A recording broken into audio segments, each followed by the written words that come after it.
वसुदेवसुतं देवं कंसचाणूरमर्दनं देवकी परमानन्दं कृष्णं वन्दे जगद्गुरुम्। ओम नमो भगवते वासुदेवाय। जय श्री हरि। आप सभी का हमारे YouTube चैनल पर हार्दिक स्वागत है। आइए सुने कार्तिक मास महात्म अगले अध्याय की पौराणिक कथा। तो प्रेम से बोलें लक्ष्मी नारायण भगवान की जय हो, तुलसी माता की जय हो। तो सबसे पहले आइए सुनते हैं कन्हैया जी की बड़ी ही अद्भुत कथा। कहते हैं अगर भक्त का प्रेम सच्चा हो तो भगवान उसके लिए नंगे पांव दौड़े आते हैं। वही बात जब कन्हैया की हो तो कहना ही क्या। अपने भक्तों के लिए वह ना जाने कितने रूप धरते हैं और कितनी ही अनगिनत लीलाएं कर चुके हैं, जिनका प्रमाण हमारे धार्मिक ग्रंथों में मिलता है। ऐसी ही एक रोचक कथा है जब कन्हैया ने अपने भक्त के लिए एक अनोखा काम किया। तो आइए सुनते हैं कन्हैया जी की बड़ी ही पावन कथा। कथा के अनुसार एक बार की बात है, किसी नगर में एक राजा ने एक मंदिर बनवाया जिसमें श्री कृष्ण की एक मूर्ति भी रखवाई, लेकिन उसकी कभी पूजा नहीं की। पूजा करने के लिए मंदिर में एक पुजारी को रखा गया। पुजारी नियमित कन्हैया जी को नहलाता और बड़ी ही श्रद्धा भाव से उनकी पूजा अर्चना करता। राजा भी रोज कान्हा जी के लिए एक फूलों की माला भेज देता था और जब वह दर्शन करने आता तो पुजारी उस माला को उतारकर राजा को पहना देता। ऐसा करते करते पुजारी की भी उम्र बीत चुकी थी। एक दिन किसी वजह से राजा नहीं आ सका तो उसने एक सेवक के हाथ मंदिर में माला पहुंचा दी और कहलवा दिया कि आज वह मंदिर नहीं आएगा, इसलिए पुजारी उसका इंतजार ना करे। इतना कहकर सेवक चला गया। पुजारी ने हमेशा की तरह कन्हैया जी को माला पहना दी, लेकिन जब शाम हुई तो पुजारी ये सोचने लगा माला उतारकर किसे पहनाई जाए। उसने सोचा क्यों ना ये माला आज मैं ही पहन लूं। वैसे भी मेरी उम्र हो चली है, जीवन का क्या पता कब खत्म हो जाए। इतना सोच पुजारी ने माला उतारकर अपने गले में डाल दी। लेकिन इतने में ही सेवक आ गया और उसने बताया कि राजा की सवारी मंदिर में पहुंचने वाली है। राजा की सवारी आने की बात जब पुजारी ने सुनी तो वह डर गया। उसने सोचा कि अगर राजा ने उसे देख लिया तो वह तो मरवा ही डालेंगे। आनन फानन में पुजारी ने माला उतारकर वापस कन्हैया जी को पहना दी। जैसे ही राजा अंदर आया तो हमेशा की ही तरह पुजारी ने माला कान्हा जी के गले से उतारकर राजा को पहना दी। लेकिन माला पर लगा सफ़ेद बाल देखकर राजा समझ गए कि पुजारी ने ये माला स्वयं ही पहनी थी।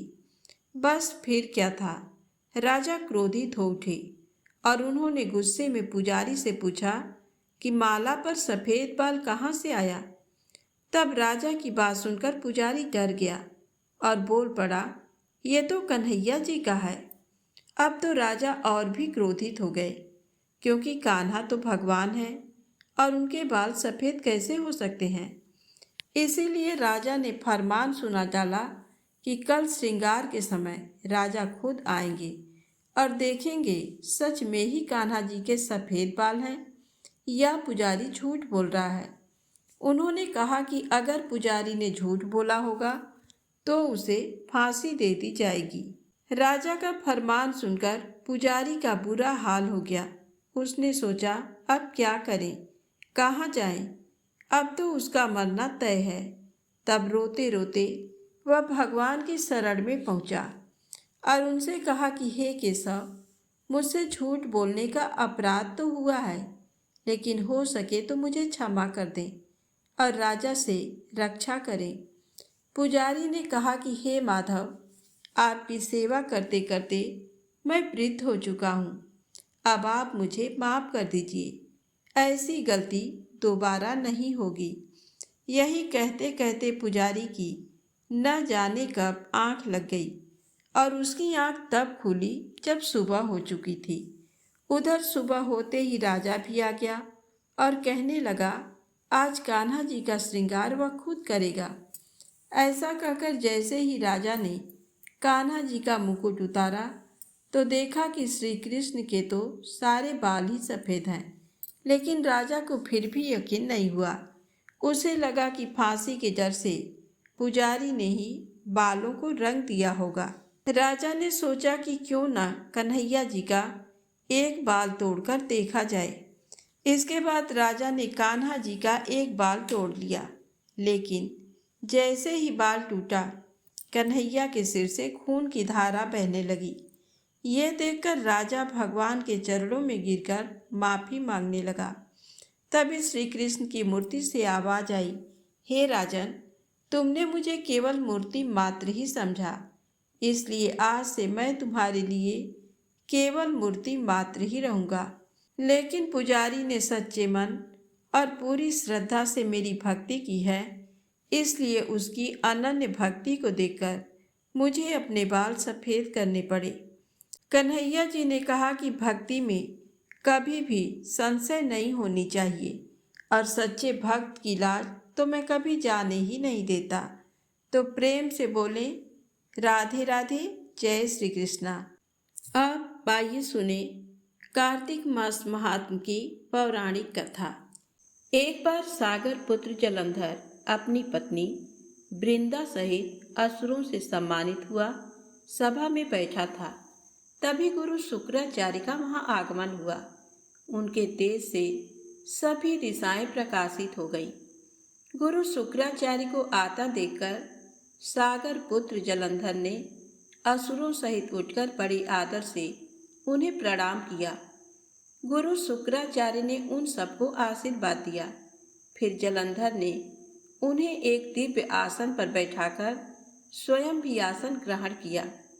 फिर सागर पुत्र जलंधर ने उनसे विनम्रता पूर्वक पूछा, हे गुरुजी, आप हमें ये बताने की कृपा करें कि राहु का सिर किसने काटा था। इस पर दैत्य गुरु शुक्राचार्य ने विरोचन पुत्र हिरण्यकश्यप और उसके धर्मात्मा पौत्र का परिचय देकर देवताओं और असुरों द्वारा समुद्र मंथन की कथा संक्षेप में सुनाते हुए बताया कि जब समुद्र से अमृत निकला तो उस समय देव रूप बनाकर राहु भी पीने बैठ गया।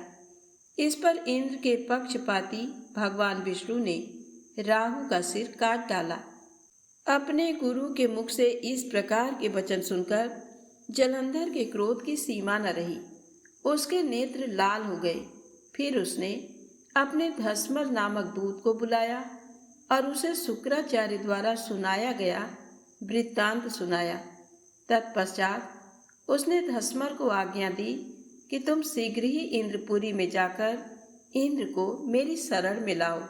धस्मर जलंधर का बहुत आज्ञाकारी एवं निपुण दूत था। वह जल्द ही इंद्र की सुधर्मा नामक सभा में जा पहुंचा और जलंधर के शब्दों में इंद्र से बोला, हे देवता धाम, तुमने समुद्र का मंथन क्यों किया और मेरे पिता के समस्त रत्नों को क्यों ले लिया?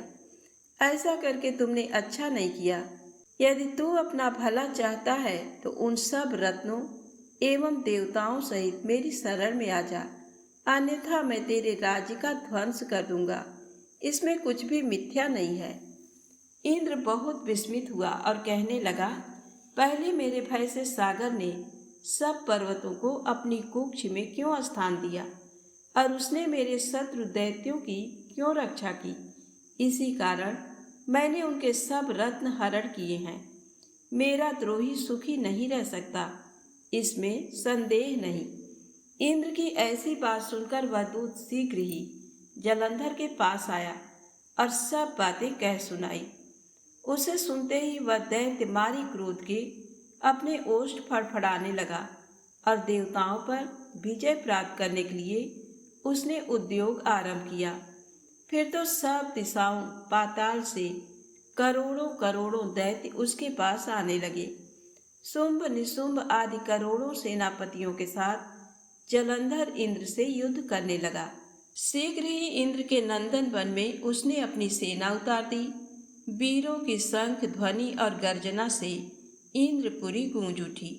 अमरावती छोड़ देवता उससे युद्ध करने चले। भयानक मार काट हुई। असुरों के गुरु आचार्य शुक्र अपनी मृत संजीवनी विद्या से और देव गुरु बृहस्पति द्रोणागिरी से औषध लाकर जिलाते रहे। इस पर जलंधर ने क्रुद्ध होकर कहा कि मेरे हाथ से मरे हुए देवता जी कैसे जाते हैं? जिलाने वाली विद्या तो आपके पास है। इस पर शुक्राचार्य ने देव गुरु द्वारा द्रोणागिरी से औषध लाकर देवताओं को जिलाने की बात कह दी। ये सुनकर जलंधर और भी कुपित हो गया। फिर शुक्राचार्य जी ने कहा, यदि शक्ति हो तो द्रोणागिरी को उखाड़कर समुद्र में फेंक दो, तब मेरे कथन की सत्यता प्रमाणित हो जाएगी। इस पर जलंधर कुपित होकर जल्द ही द्रोणागिरी पर्वत के पास पहुंचा और अपनी भुजाओं से पकड़कर द्रोणागिरी पर्वत को उखाड़कर समुद्र में फेंक दिया।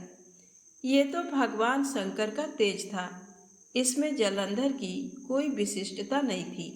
तत्पश्चात ये सागर पुत्र युद्ध भूमि में आकर बड़े तीव्र गति से देवताओं का संहार करने लगा। जब द्रोणाचार्य जी औषध लेने गए तो द्रोणाचल को उखड़ा हुआ शून्य पाया। वह भयभीत हो देवताओं के पास आए और कहा कि युद्ध बंद कर दो, जलंधर को अब नहीं जीत सकोगे। पहले इंद्र ने शिव जी का अपमान किया था। ये सुन देवता युद्ध में जय की आशा त्याग कर इधर उधर भाग गए। सिंधुसुत निर्भय हो अमरावती में घुस गया। इंद्र आदि सब देवताओं ने गुफाओं में शरण ली। आज की कथा यहीं समाप्त होती है। प्रेम से बोलें लक्ष्मी नारायण भगवान की जय हो।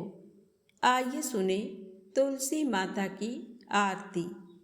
तुलसी महारानी नमो नमो, हरि की पटरानी नमो नमो।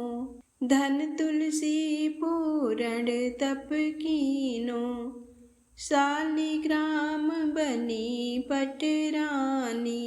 जाके पत्र मंजरी कोमल, श्रीपति कमल चरण लपटानी।